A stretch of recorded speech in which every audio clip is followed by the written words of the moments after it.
My name is Susan Conrad, and I teach geology here at DCC, and I'm a member of the planning committee for today's event.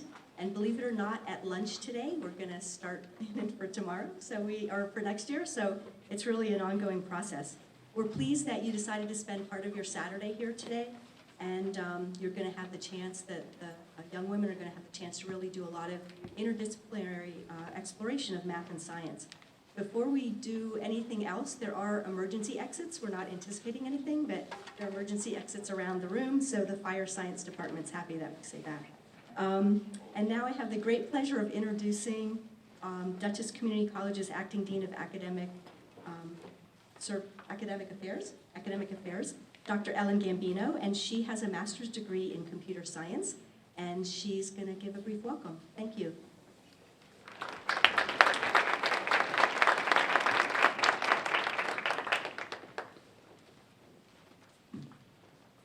Good morning, everyone.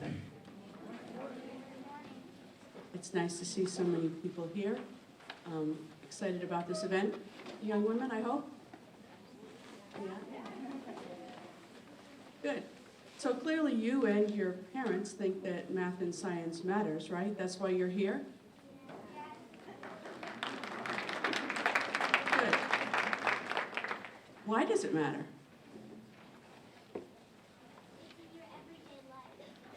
It's in your everyday life, right? What else? Yeah. Why? Talk louder, I can't hear you. You need it for like college and stuff? That's true too. Anybody else? Oh. I think that young lady over there is raising her hand. Are you? No. Okay. Okay. I forgot what I was going to say.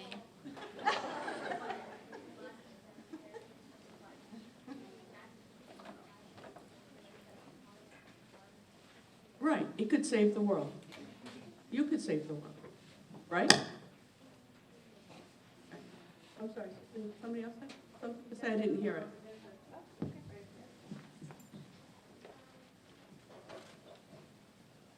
Saves people's lives? It sometimes does. Yep. That's great. Okay. So I'm going to talk just for a minute to your parents. Okay? Thank you for bringing your daughters here today. This is an important event for Dutchess Community College. It's also an important event, we believe, for your daughters. We believe that math and science matters for a lot of reasons. We can save the world and we can save people. And all of those things, but from a more pragmatic perspective, we know that even though women make up about half of the workforce, their representation in the STEM fields is dismal. And I wrote down some numbers here just to remind us how dismal it is. Less than 40% of chemists are women, less than 30% of environmental scientists are women, less than 10% of electrical engineers or mechanical engineers are women. And yet, we know that women in the STEM fields make about a third more than women in other fields. So it's an important initiative for us and for you as parents to encourage our daughters and our granddaughters to think about entering the STEM fields. And the middle school years are the most important time to do that. They need encouragement and they need mentoring, and that's exactly what you're providing, and we thank you. So thanks to all of you for being here. I hope all the young women have a wonderful time with all of the special events that are planned. And thanks for coming to Dutchess Community College for this great day.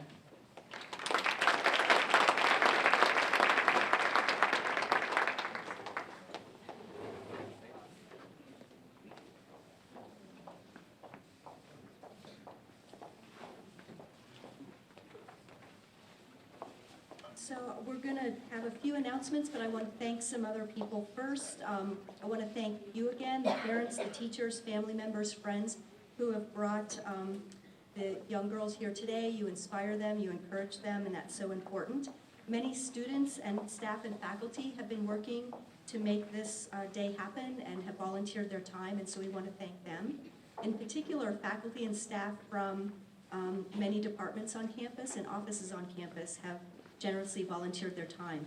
Mathematics, physical and computer sciences, engineering, architecture and computer technologies, allied health and biological sciences, performing, visual arts and communications, history, government and economics, the Office of Admissions, the Office of Academic Services and Testing, Financial Aid Office, the Ritz Library, the Instructional Media Department, the Mailroom, and the DCC Bookstore.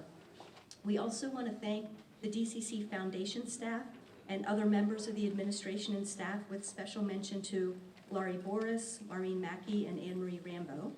In addition, we have several sponsors who help make the day possible, and you'll see their information noted on the program. So a few announcements, we'll go over a few also at the end, but girls, be sure to check your schedule. Every workshop is full, so you will be attending the workshops that you're registered for, and you'll find workshop times and room numbers. The workshop names are on your schedule, and then when you look in the program, the room numbers are on the program. So maybe the moms and dads can spend a couple minutes checking that with you as you're listening to the guest speaker. All the workshops are going to be held in Washington Hall, which is the building behind us, behind me right here, except 3, Channel Your Inner Zaha, Understanding Sound, and You Can Learn to Code are being held in other buildings, but we're going to have adults wearing the DCC shirts, and the girls attending those workshops are going to meet in the lobby of Washington, and there's a sign there, and we're going to gather the girls together for each workshop, and they'll be escorted to the building and back over to Washington when everything is done. A few notes for parents. If you're going to stay this morning, which we hope some of you will want to do, on the first floor of Washington, there are some things that you can visit and things that you can do. There's also our first parent workshop is here in Drumlin, so you can come back after things have gotten started for that first workshop. The first floor of Washington, there's an art gallery, and there's a show that just recently opened, Contemporary Photography in the Moment, which is quite nice. You'll find coffee and tea in the first floor lounge of Washington. It's room 126, the Rochelle Stein Richard O'Connor Lounge. And then there's a vending lounge next door in Washington, room 124. And is there free Wi-Fi access? Yeah. Yay! So there's free Wi-Fi access, and there should be information in the program for that. So all the girls are going to remain in Washington, except the girls who are doing the other workshops that are going to be escorted to other buildings and then back. When we're done this intro, all the girls are going to head over to the lobby of Washington, and then when everything is over, the girls will meet in Washington, the lobby, and you can all pick them up there and meet each other. We're asking that parents be back at Washington by 12:45, just so that that process of the girls meeting up with the parents can happen as soon as the last workshop is over at 12:45 or 12:50. If you have questions throughout the morning, there are volunteers wearing the DCC t-shirts of different colors, but those are the people that should know where things are and how to help you with whatever question you have. And then workshop presenters are wearing name tags, and they should also be able to help you. So we're going to transition now into a really great part of the intro, and that is our guest speaker. And our keynote speaker today is Miss Kimberly Hoover, and she grew up in the Hudson Valley, and she graduated from Dutchess Community College. She graduated with an AAS in Architectural Technology, and then she transferred to Rensselaer Polytech Institute, where she received both a BS in Building Science and a Bachelor of Architecture degree. And Ms. Hoover has worked over 25 years in the field of architecture, and she's worked both locally and internationally. And she's worked for firms of various sizes. Ms. Hoover lives in Gardner with her husband and daughter, who are here today, and a golden retriever and tabby cat, who are not here today. So we're gonna, now that we have an official sense of who Ms. Hoover is and what her career is, there's actually more information in the bulletin that you can, in the program that you can read. Let's learn some other, maybe more interesting, important facts about her and Ms. Hoover when she was in 6th grade. So when Ms. Hoover was in 6th grade, she lived in West Hurley, New York. Her favorite books were anything written by Judy Blume. she and her friends were listening to Blondie and Pat Benatar. So this can be a moment as you're driving home that you can talk to your parents, and children can talk about some of these things if they're not on the radar with the children. Her family had a golden retriever named Elsa and a cat named Fluffy. She and her friends Laura, Stacy, and Maria enjoyed skateboarding, riding bikes, and reading comic books. She was active in 4-H and Girl Scouts and played the piano. Her family enjoyed vacations in Florida and the Adirondacks, where her family still owns a camp on Saranac Lake. She liked to read, but she still didn't sit still for too long, so she spent most of her free time reading outside, and when the weather was nice, she would spend time outside, or when the weather was not nice, she would spend time rearranging her tiny bedroom. So we've all been there, I think, doing that as well. So perhaps Ms. Hoover was like you in some way when she was your age, and I'm very happy to welcome Ms. Kimberly Hoover, and she'll share with us Designing a Dream, My Story of Becoming an Architect.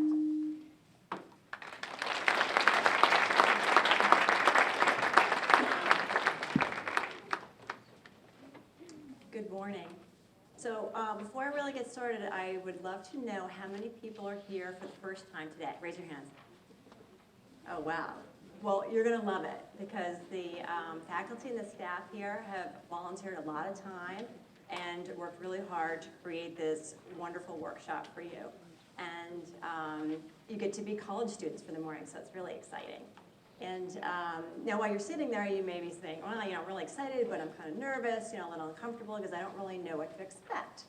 And we always tell my daughter, who's here for the second time, that's a good thing. You should always try new things and do things that make you feel uncomfortable because the more times you do it, the easier it gets. I know with myself, I'm used to talking to one girl at a time about becoming an architect, and today I get to talk to 226 of you and your parents about what it's like. So it's definitely something that's a good thing to do. So I grew up in West Hurley, like Susan said, and my mom had gone to school to become a teacher, and she was a stay-at-home mom. And my dad was an electrical engineer. And the interesting thing about that is that my sister, who was born a year after I was, and I did not know my father was an electrical engineer until we were getting ready to go to college. We just knew him as a manager at IBM, and if he were around today, I would ask him why he never said anything about it. But I think it was because back then girls just didn't become engineers. And it wasn't that we couldn't do it, because my parents always said, you can be whatever you want to be. I think it just never really occurred to him.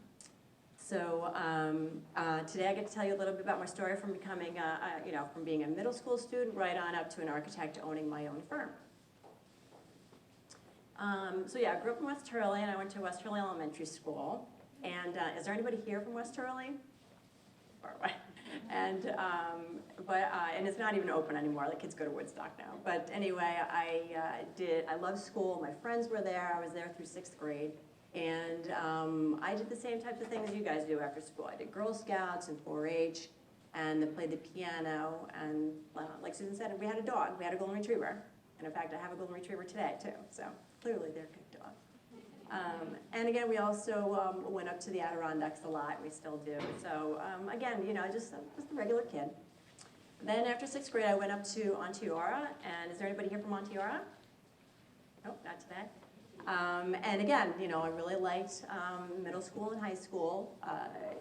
One of my favorite activities, of course, was 4-H. I was actually in 4-H for 9 years.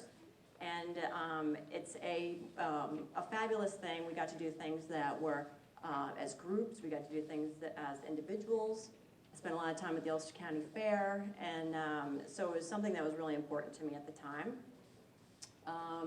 We learned how to do a lot of things. We learned how to cook and sew, which I think everybody should learn how to do, including boys.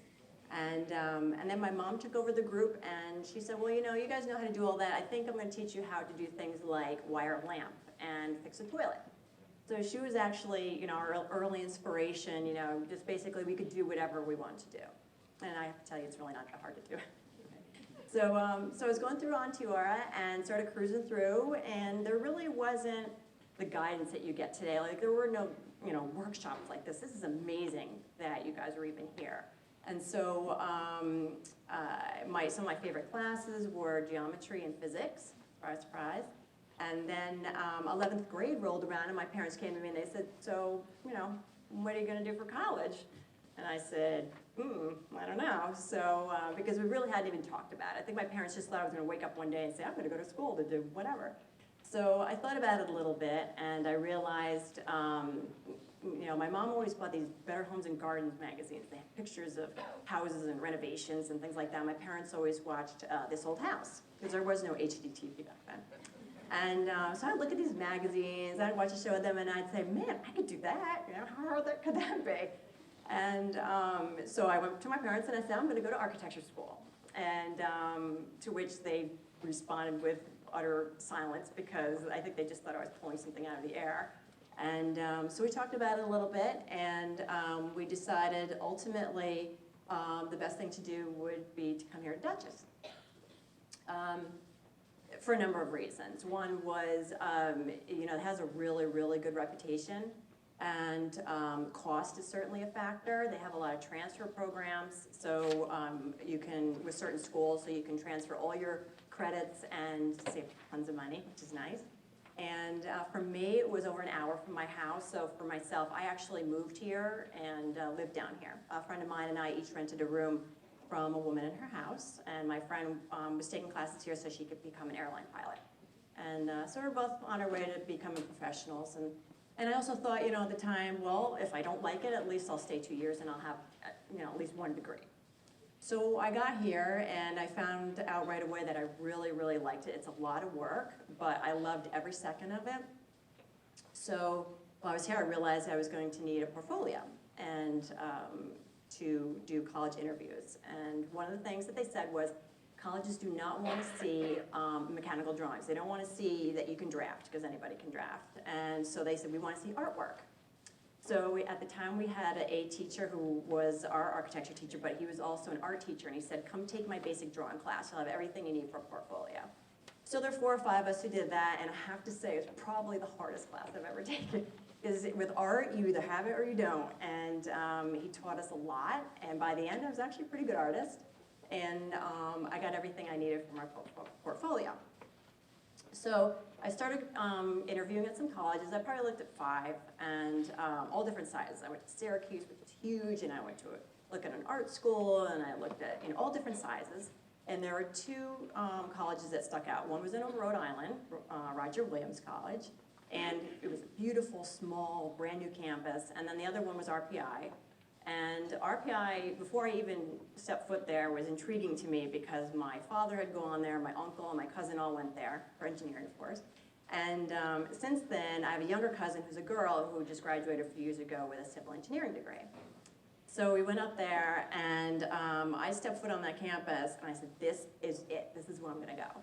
And it was something that nobody had ever told me, that when you get to the college campus you want to go to, you just know it. There's just something about it. And I loved the size of it and the location. The people were really nice, and it was just something that I felt was going to work really well.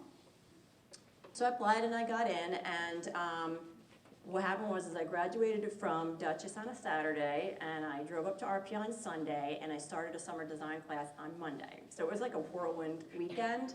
And but because the design credits for RPI up to RPI didn't transfer, so I had to take a couple of design classes to catch up. And it was a nice way to sort of get to know the campus and get to know the process and everything. And in fact, this black and white picture is of my first study model, which, and you're probably looking at it going, I could do that, But study models are actually really just quick and dirty cardboard models that we do with glue guns. And it's how they teach you to learn to see in 3 dimensions. And over time, like now I don't need to do models anymore. I can do it in my head, but it's fun because you can, to move space around, you just rip out a piece of cardboard and you move it around, and you're literally moving around walls, and you kind of take a peek through. This was a really big model. It was probably the size of that top of that table. And so you really got to sort of see inside and see what it was like to be in the spaces. So it was a great way to start up there. This picture down here is of the School of Architecture. It's called the Green Building in RPI. And it is a place where it's probably similar to any School of Architecture. You spend basically all